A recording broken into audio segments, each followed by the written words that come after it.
message this morning is entitled, That You May Believe, and it's from John's Gospel, chapter 20, verses 19 to 31. Let's read that passage. Then the same day at evening, being the first day of the week, when the doors were shut where the disciples were assembled for fear of the Jews, Jesus came and stood in the midst and said to them, "Peace be with you." When he had said this, he showed them his hands and his side. Then the disciples were glad when they saw the Lord. So Jesus said to them again, "Peace to you. As the Father has sent me, I also send you."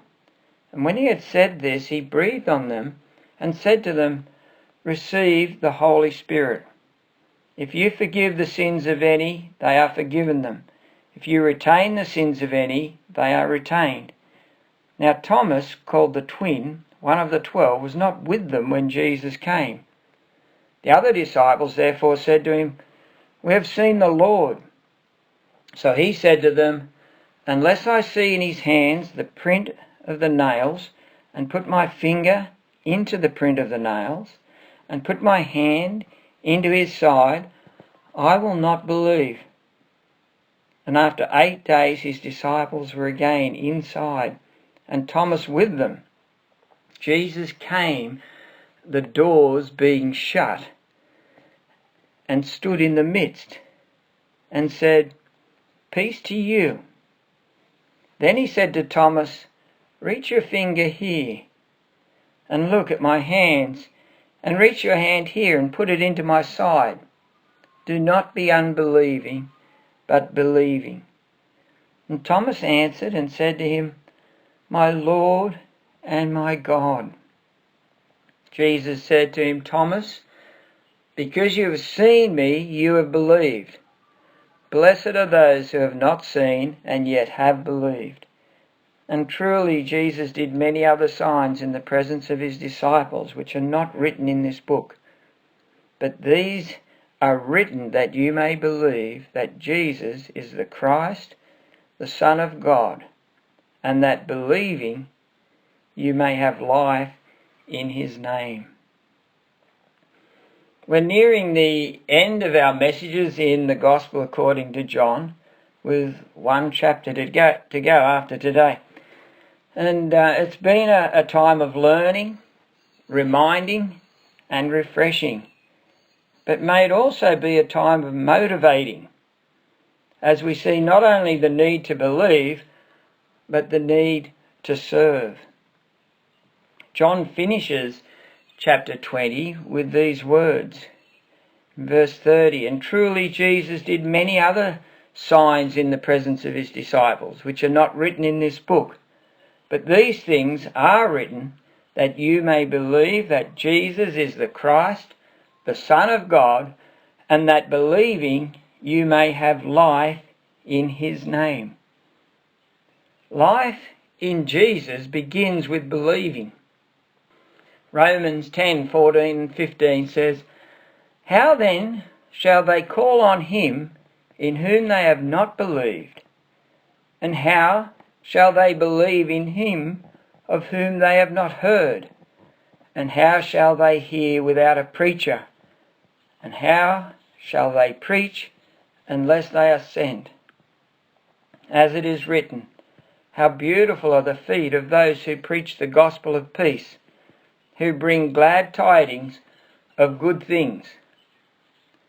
Thomas, one of the disciples, a twin, we are told, is mostly remembered for his doubts concerning the resurrection of Jesus.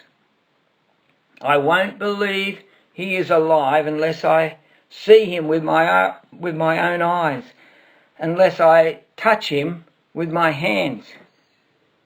His doubts actually become positive for us, confirming that Jesus was not alive in spirit only, but in body, in flesh and bone.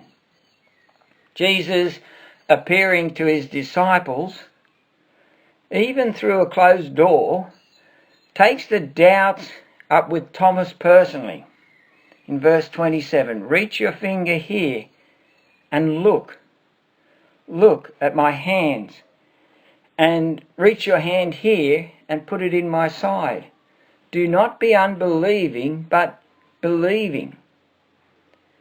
Luke says in 24:39, behold my hands and my feet, that it is I myself. Handle me, and see, for a spirit does not have flesh and bones as you see I have. And to take it a step further, Jesus asked for food, and he ate broiled fish and honeycomb in their sight. Jesus, the firstborn from the dead, reveals what the resurrection will mean for us all. Yet it still remains a mystery. That's true. We don't believe from sight and touch. And Jesus acknowledges us in verse 29. Jesus said to him, Thomas, because you have seen me, you have believed. Blessed are those who have not seen and yet have believed. I was encouraged recently to hear that my nephew Levi Field, along with some friends, has started a ministry to youth online. It's called Youth Australia. The website is youthaustralia.xyz. Levi is the son of Julie and Nathan, and he's the younger brother of Joel.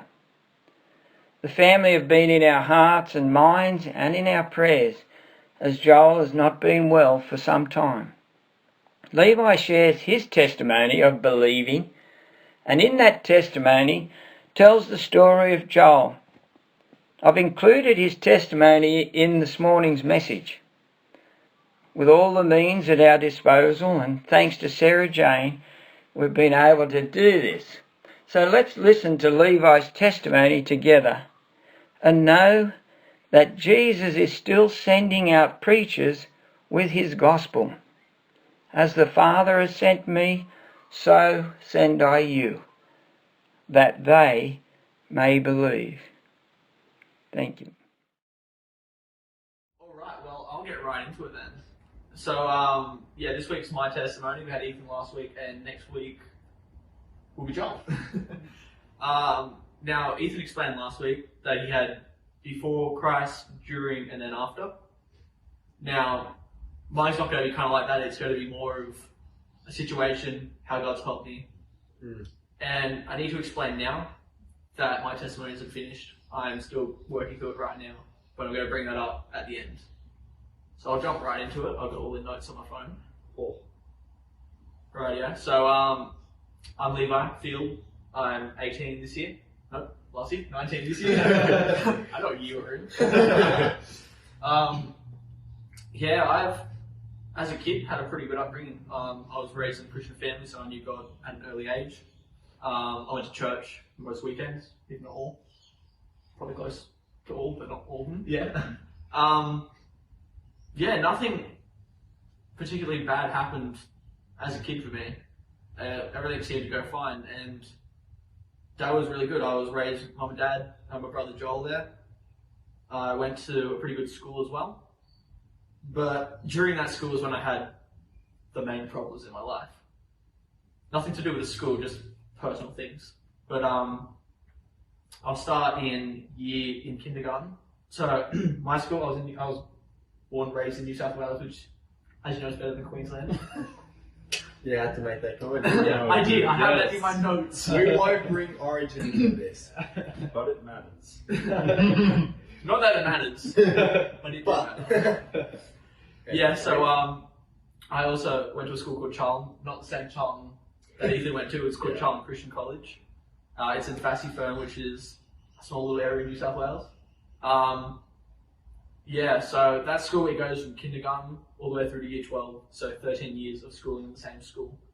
I did all 13 years there, didn't change schools once, so I kind of knew everyone as well, which helped with a lot of situations.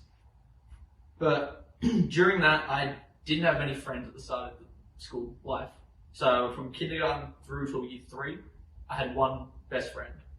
Absolute legend. You could hang out with him, talk about literally anything. He was so cool. In year 3, halfway through year 3, he comes to school and he goes, "Hey Levi, I'm changing schools." And I was like, "Oh, what school?" And I couldn't tell you what school he moved to at that time, but it wasn't long until afterwards he moved, not just schools, but from away. So he moved all the way to Perth, which is a distance. Wow. But so coming from having one close friend and no one really else mattered because I had one good friend to not really anyone, it was really hard for me and I didn't know what to do. So I was kind of like, during recess and lunch at school, just be walking around not knowing what to do. I eventually just started playing handball with the guys in my class. It was pretty close with them. Like I never had that connection with them though, which was a problem. Like coming from a friend I had a good close connection with to, oh yeah, these are my friends, but they're not close friends. It really just kind of messed me up for the rest of junior school. I prayed about that a lot, and this is how God really helped me out. So as I said, problem, God helped me. That's going to be my kind of testimony today. So I prayed about that a lot, and it took a while. I was praying all through year 4. Year 5 came along, and that's when I met one of my best friends still to this day. Absolute legend, good to talk to, good mate. And I started making more friends. So that all happened when I was going through this really tough season, didn't know what to do, to getting an actually decent friend. So that was great for year 5, but at the end of year 5 and pretty much through till year 6 and the start of 7, I copped a lot of bullying, just about different things. And it got really bad for me to the point where I'd fake sick to not go to school, and I'd have heaps of time off for little things. And it'd be like, Mum would know, no, it's not actually sick. I'd make up the dumbest excuses, and at one point I think I had like 2 weeks off in a row, just avoiding school. And it really wasn't good for me. And I prayed to God about that a lot, and once again, it took a long time for that to get fixed until the teacher, nicest lady I've ever had as a teacher, she pulled up the people for me, because I was still friends with these people that were, I don't think they knew how that was affecting me either. And she's like, listen, it's not on. And it got fixed after that, sure enough. A week later, everything was fine. It was awesome. And that was like the first time in a while since I felt relaxed at school. And I could go to school and be happy about going to school. And coming from not going to school for like 2 weeks at a time, it felt weird. So everything was fine during that. I'm just going to pull up my notes now because I don't know what's going on. That's great, mate. Yeah, so that happened a lot all the way until I think it was year 9?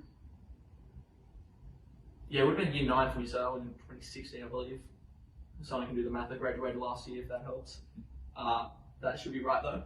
I mentioned before my brother, John. So we're at home, and my mum looked at him and goes, do you get a black eye, John? And he goes, well, no, why? And if you looked at his eye, it was kind of like slightly, you can see it was kind of like pushed out of his face a little bit. And he didn't have a black eye, so they didn't know what to do.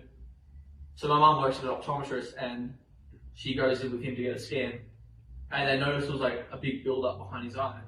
And I wasn't really sure about what happened there, because at that time I was actually sick for like a week. I was really bad with a bad cold. And so it got so bad that Mum just rang me up. I'm home alone. She goes, yeah, we're just going down to Sydney Eye Hospital. Don't know what's wrong. And I was like, yeah, okay. I didn't take much about it because I was so sick I didn't really think. And it would have been a couple of days later where Dad comes home. Like, he came home every night, obviously. But he comes home and goes, you go stay at your nan's for a while because we don't know what's happening. I was like, yeah, okay. So I went there. And then when I got over my cold fully, I went down to Sydney with him. And basically what happened was, I couldn't tell you exactly what happened when I was down there, but something went wrong and my brother ended up in ICU, which if you don't know is the intensive care unit at a hospital. And Mum never really explained exactly what was happening, but we're sitting in the hotel room and she literally just sat me down and said, listen, we don't even know what's going to happen during these next couple of weeks. Anything could happen. And that really hit me hard, obviously. And I didn't even think about school for a while after that. And this is where God comes in. So my pastor at the time, the old church I went to, I think he was down there to see someone else. And just by luck, ran into my parents. And he came in to see my brother and in ICU. And from what I was explained, he wasn't really responsive at all. He'd just be kind of like staring at the TV in his room and not really responding. And he sat down and prayed for him. So I have to go, I'm sorry, left. And just like that, my brother was just like, oh, I'm back. And it was a really powerful moment hearing that for me. And it was good then. Like, his eye was still big. It was still like bulging a bit. He was still in ICU for about 4 or 5 days after that. But for literally not being able to react to literally getting out of ICU was amazing. And they figured out what it was in his eye. And I've got it written here so I don't forget it. Yeah, so it was called an AVM, and that stands for, I'm going to try, arteriovenous malformation. And it's basically a bunch of your blood vessels and everything in your brain building up and kind of getting mixed together. And it affected and connected with his eye as well. And normally that's curable. And most of the time people are born with it. And it'll take about 3 years to cure. But his was really big, so they couldn't really do much about it without it affecting him even worse than it was. All it really was affecting him was he could see out his eye, it was just slightly bulging, and his balance wasn't perfect. So nothing to do really. So he came home, perfectly fine, got back to school. Nothing happened again for a while. I'll leave it at that and then come back to the rest of that story at the end. But God really pulled through in that because it affected the entire family. Like, my nan was at home and I'd ring her up and she was miserable. My auntie and my cousin and my uncle came down to see him. I was with them for a while they were down there because you only allowed 2 people in the ICU at the same time. So I spent a lot of time with them. I was a lot younger then, so I couldn't just chill in a hotel in Sydney by myself. And yeah, it was affecting everyone, but we got through it because of that. Just prayer from our pastor was really awesome. I'll leave that story for now and come back to it. But yeah, so everything went back to normal. He came home, went back to school, as I said, and we just got back to life. Now, in year 10 is kind of like the part of your life where you're like, what should I do after school? I've only got 3 years left, including year 10. And I had no plan. Like, there's nothing I really excelled at where I could go, oh, I'm actually genuinely interested in this job. And I didn't know what to do, and I prayed about that a lot, and nothing came to mind. And we're talking months later. We're just driving with Mum. I think we're in Macca's drive-through actually. And she goes, you ever thought about youth ministry? And it never actually crossed my mind before about youth ministry because it was just something like I always went to. I never really thought I'd ever do. And I was like, oh yeah, just kind of brushed it off at the time because we're getting Macca's. Like, I had something on my mind, you know? No, but getting the tubes. Tubes. Nice guys. But later on I thought about it, I was like, oh, that's actually pretty interesting. And one of my other best friends, he came up to me one day and he goes, alright, you're talking about youth ministry, right? I was like, oh yeah, kinda. In year 11, there's a VET course, which I cannot tell you what it stands for. All good.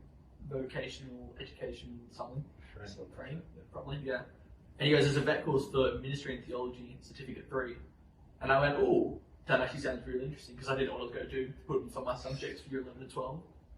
And the more I looked at it, the more I was like, oh, that's actually really cool. And I left it at that for a while. And then at the end of the year, I decided, yeah, I'll do that because I've got nothing else to do. That was like the greatest course I've ever done in my life. And I learned so much from it, and I met some good people there, good teacher, everything was great about it. But it didn't really help me figure out what I was going to do after school. Like, oh yeah, I've done a ministry course. What did that do for me?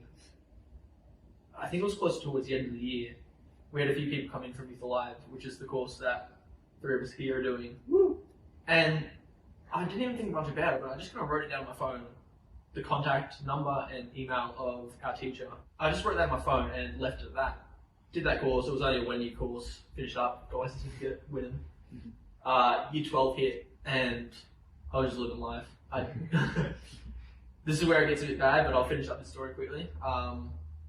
It then led to me doing Youth Alive this year, having a goal in mind, going further than just my, oh yeah, youth ministry is pretty cool. God, from that from that year of just praying, months of no response, God has opened so many doors with this course that I've done, and I've learned so much about what I should be doing, what I want to be doing after school. And that was amazing. Like, once again, as I've done a story about a lot of patience, a lot of time, it doesn't just happen instantly, but we got there. I'm going to bring it a bit darker now. It's going to be wrapping up the testimony. When I said at the start, my testimony's not finished, it's because I'm still going through this right now. So, it would have been year 11. My brother and I were in the same class because year 11s and 12s, we had this, our school did this thing where we did HSC but called Focus HSC. So you do 3 years, 1 year, and then three subjects 1 year, and then 3 the next. And so you do year 11 and 12 together. And my brother and I were in the same society, what were we doing? Studies of religion, there we are. We did the same course. And it was around prelim exams, I think. And one morning, he goes up to my mum and goes, I can't see out my right eye at all. Now, at the start I said his left eye was the one that was bulging. He could see out of that just fine. He couldn't see out his right eye at all. And that threw me off because every time that sun came up, I just couldn't deal with it. And so I just kind of flunked my entire prelims. It was great. And they went down to Sydney Eye Hospital again, and I went with him. And he was in hospital for a few days there. Didn't really know what to do. I didn't really know what I was doing. I just kind of stayed in the hotel room we're at because, once again, it was an ICU. You're only allowed to sit a few amount of people at the same time.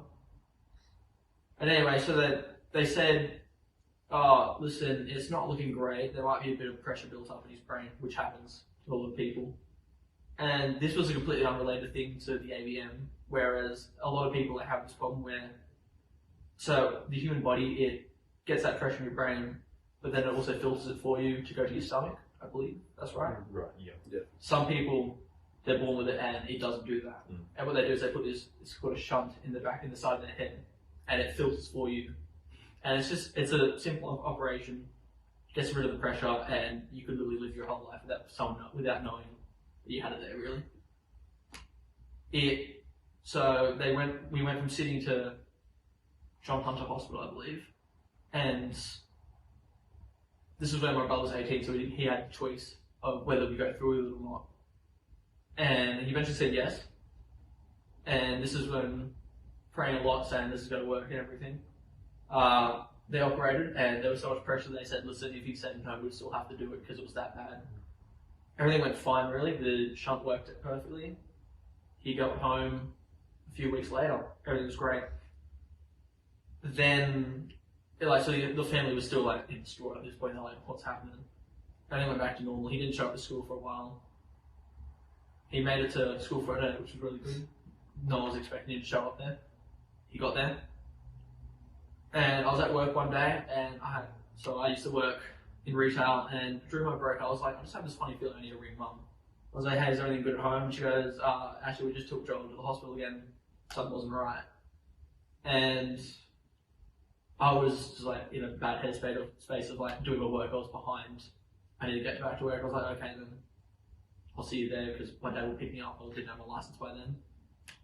And we went there, and from the morning I left to work to that afternoon, he looked completely different. He was just sitting in bed, fine. You could tell he was fine, but he just didn't seem in it all. And they didn't know what was wrong. So the shunt mustn't have been working, mustn't have been flowing enough, or so they said. But even then, it didn't work when they did scans on it. So a couple of days later, I think I was at home just hanging. And there's a lot I'll just point out now. That year, I pretty much spent the whole year alone by myself because my family was always with my brother. I was fine with it, and I don't blame him at all for it because it's fair enough. But I did not have a family that year, I guess. So it means I didn't get out of the house much because I didn't have a license. I was only 16 at the time. I didn't do much, and that kind of threw off that year for me, I guess. And I didn't try that hard at school either. And that really did affect the rest of my schooling life, where I just gave up on school. I was like, well, I know my plans after school. I don't care about it, and I probably should have tried a little bit harder. I'm going to be honest. It was a bit of a waste of time going to school at that point, besides the friends I made there, I guess. And back to my brother. So I don't remember what I was doing at the time. I don't know if mum was there or I got a call. And she basically went, he's in ICU again. He had a seizure after them noticing the seizure, and all the doctors and nurses around didn't pay much attention to it, and because of that, he had a massive seizure. Was in ICU. I think he was in there for a good 6 months or something, maybe not that long, maybe 4. It just felt like a long time. In a non-responsive state, meaning couldn't talk, couldn't move. It was just kind of there. You could the only response you really get is you can see him looking around it every now and then. And once again, I didn't really have a feeling during all that because it would be my dad would work during the day, my mum would be there my dad would work during the day while my mum was in ICU with him. My dad would then go to work, come home, have a shower, get changed, go to the hospital. Mum would come home to sleep, and it was like that every day. And nothing got fixed there. The doctors didn't know what they could do. Nothing really could come of it. And he eventually came home. And it was just before Christmas he came home. So he came home for my birthday for 1 day, which was awesome. And then he came home after that. And we were nothing was normal, but we'll try to make it normal. And so Christmas Day came, literally I think it was like 3 o'clock in the morning. Mum shakes me awake and goes, listen, we're just calling the ambulance. Joel's not looking right. We're going to go to the hospital again.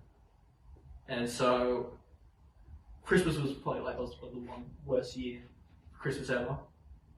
And spent the day pretty much in the hospital, went home, didn't do much, didn't meet up with anyone. It was a hard day for the whole family. And it was a real struggle because we're trying to get this normal life back on track, which just wasn't happening, but we're trying. And then we just got that thrown at us.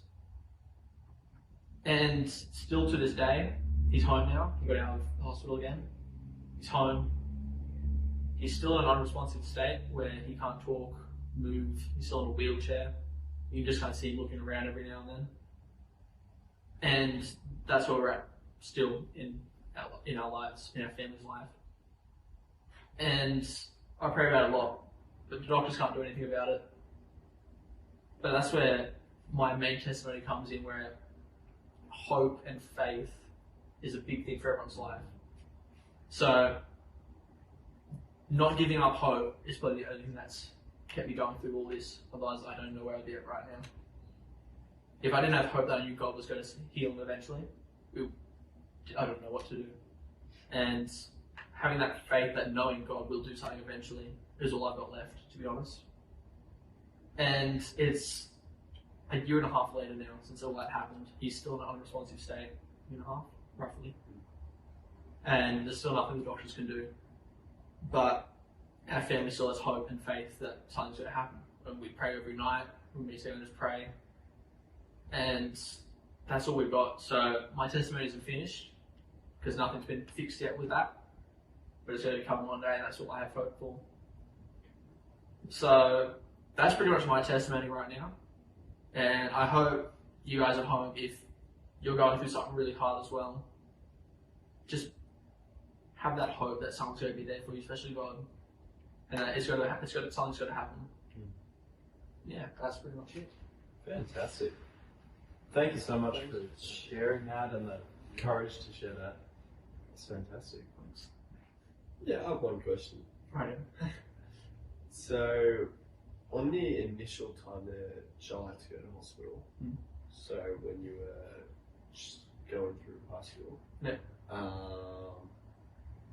How much of an impact did that have on you in like your friendship groups, your social groups? Yeah. I actually felt like I got a bit closer with my friends at that point. So the people I just casually talked to, I didn't know close. During that time, they really reached out to me, the people I wouldn't expect either. They really reached out to me like, hey, I hope it happened, how are you going? And I took a long time off of school because of all that. And they wouldn't just give up like one text, it would be multiple, like every now and then, hey, how's it going? How are you? And this was the point I wouldn't even like talk to anyone because I had more important things on at the time. But they just kind of kept that connection there, which was really cool. And I lived at my nan's because I was with Joel during a lot of that for a good while. And I had weeks off, like probably close to 4 or 5 weeks off school in a row during all that. But I still had that connection. When I went back to school, everyone was still my friend, everyone was still really close with me, and it was really good. So yeah. So when you're talking about sort of some of the early things that you struggled with in your life, you talked about friend groups and trying to deal with that, and you talked about how you prayed about that, and how God really came through for you with some of that. I'm curious, what would you say is the way to go about recognizing answers to prayer? Ooh, that's something it took a long while for me to figure out, to be honest. Now, at the time, I didn't think much about it until I started thinking about my own testimony and realised, wow, my prayers have really been answered over the years. I wouldn't even think about it back then, to be honest. It was a more recent thing, like last year I would have gone, wow, God really did pull through during all that. And as I said, it took a long time for me to figure out that God opened so many doors for me during my course. When my teacher had to point it out for me, because we're at the end of the year. It was like a one-on-one session, we talked. He's like, so what are your plans? I was like, oh, so this happened, this happened, this happened. This is how I met, got this course, this is where I want to go. And he goes, it really does look like God opened some doors for you. And that's when it kind of clicked and I went, wow, God really does pull through. And I think that was a really good moment for me. Yeah. Well, thank you for taking the time to share that, and we'll absolutely be praying for you about that. Sure. And, Yes, yeah, thanks. it's wonderful.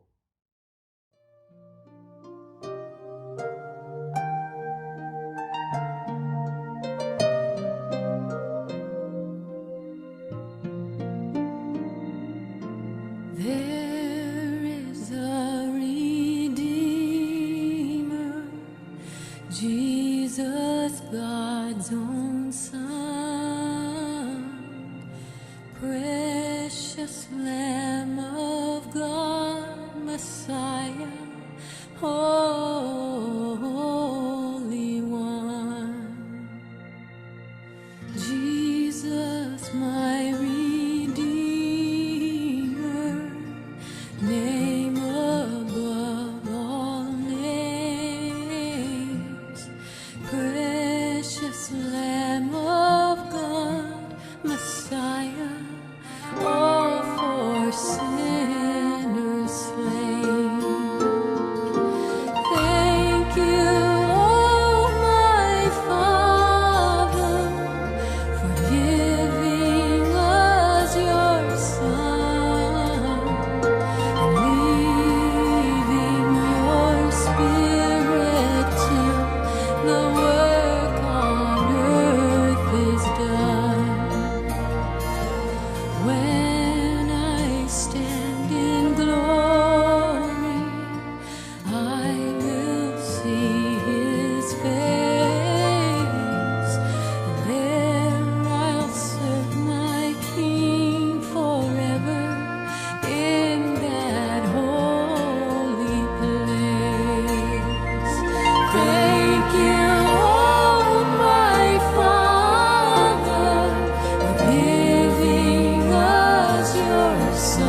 them off like a game, but I assure you it's not. I just can't believe you've offered me everything you got. I'm a believer in you. I'm a believer in your love. I'm a believer in you. I'm a believer in your love. And if ever there was one thing I'm quite sure of, I'm a believer in your love.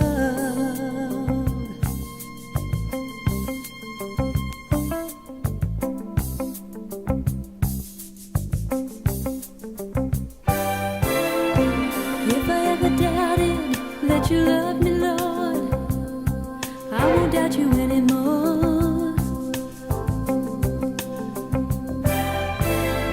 'Cause you gave me something that even kings could not afford, something I was looking for.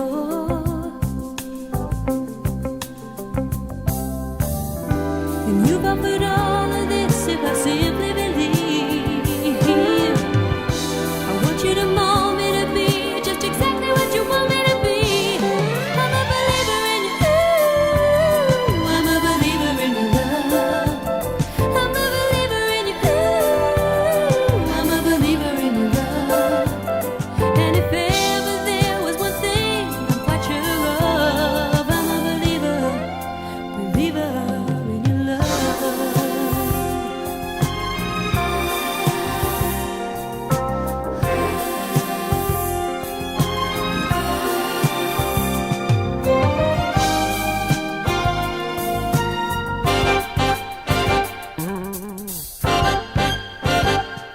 I'm a believer in you. I'm a believer in your love. I'm a believer in you. I'm a believer in your love. I'm a believer in you. I'm a believer in your love. I'm a believer in you. I'm a believer in your love.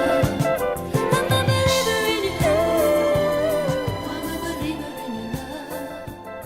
I'm a believer in you. I'm a believer in your love. And because he lives, I can face tomorrow. Because he lives. Yes, Jesus. All fear is gone. And because I know he holds the future.